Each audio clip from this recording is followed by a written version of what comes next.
think, I mean, obviously it's fair for you to speculate in any way you like, and you're good at that, but I would say they want to be very deliberate and careful about a treasured institution. I guess what I'm asking is, can I take it as a sign that since you guys are still in business after the 16th, that there might be a deal brewing somewhere, that there's a glimmer of hope that the paper I've relied on for 40 years is going to be around? I think you can take it as a sign that they're being extremely deliberate and careful about any decisions along the way, and that they have to make sure that they take seriously any person who's expressed an interest,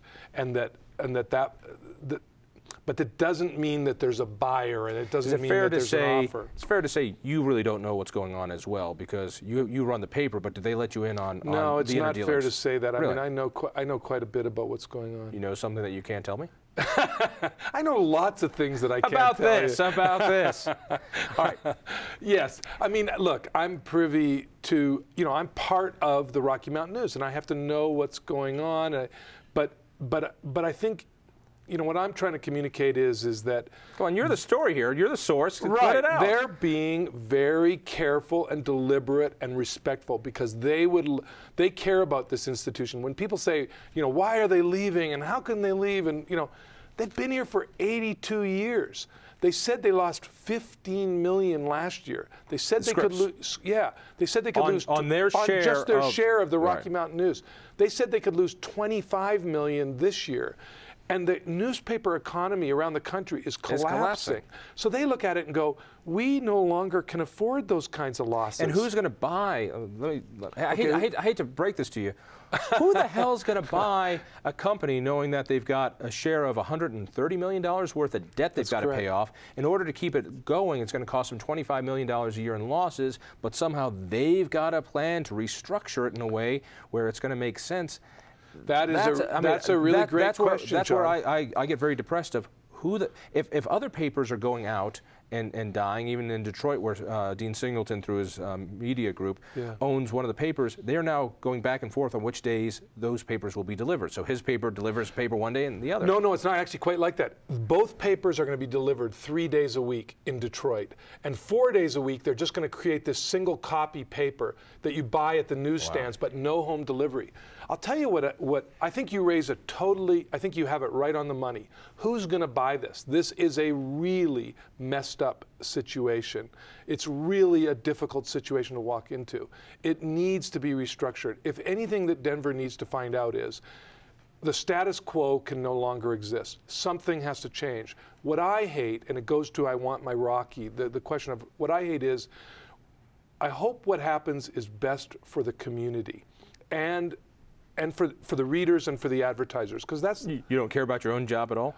I do, but ultimately I can probably take care of myself. But I'd hate to see this thing that I've been the steward of just crash and burn. And I look at it... A personal question. Okay. How does this feel that it's happening on your watch? I mean, horrible. I am physically wrenched up. I go home at night and I am really tired. I'm tense. I work out. I try to exercise every morning to, make sure I'm taking care of myself. And by the end of the day, I'm so wound tight. I'm just a mess. How many layoffs have you had in the since you've been here? Well, the good news is, and this is a real credit to the Scripps, we have not done layoffs in my whole time as editor. If you look at what we've done, you've had buyouts. Buyouts. Well, buyouts are a lot. I mean, buyouts. People leave with real money. We gave 2 years of health care. We gave 2 weeks for every year of service up to 26 years. So I mean, you could get a year's. Some people left with a year's pay and 2 years of health care.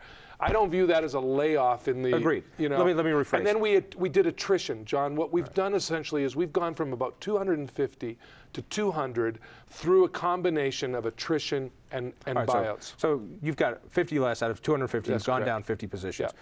What about the Post? I've heard that Post has gone down by. I've heard 200 positions. Now I'm not just just talking about the news, but also the JOA. The agency has gone down hundreds and hundreds and hundreds of positions. All right, so you're talking about the news. I'm just talking about the Rocky Mountain News has gone down from 250 to 200.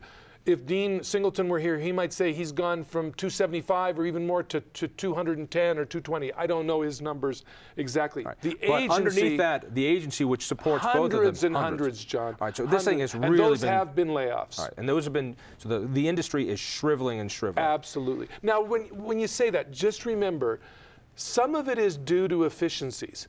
Technology makes us so much more efficient. If you look at how newspapers are produced today, human beings are more productive who work at newspapers. They can be.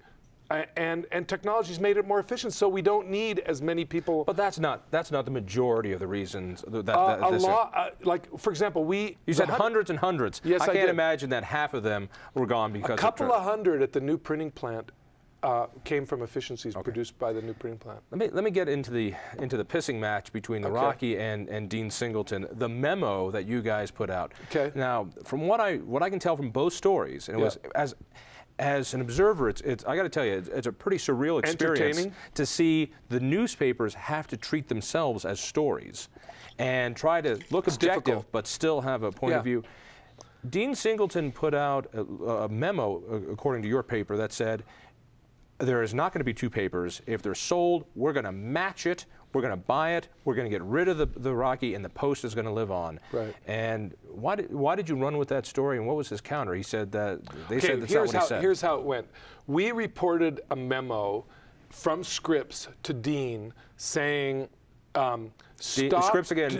Your parent, the owner of the Rocky Mountain News, to the owner of the Denver Post, saying, stop funding your newsroom from Denver newspaper agency money.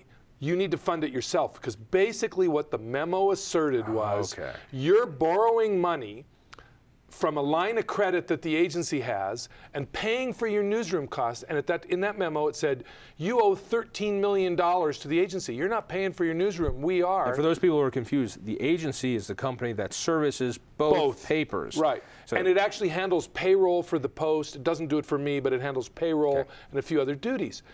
So I think he was upset about the leaking and publication of that memo, which made him look bad in the eyes of some, because how come he's funding his, he's basically not paying for his own newsroom. He's getting the agency to pay for it. So he put out a note with misspellings in the headline, which we didn't make fun of in anything we published. We've treated him with great respect, and I have a lot of respect for Dean. So do I.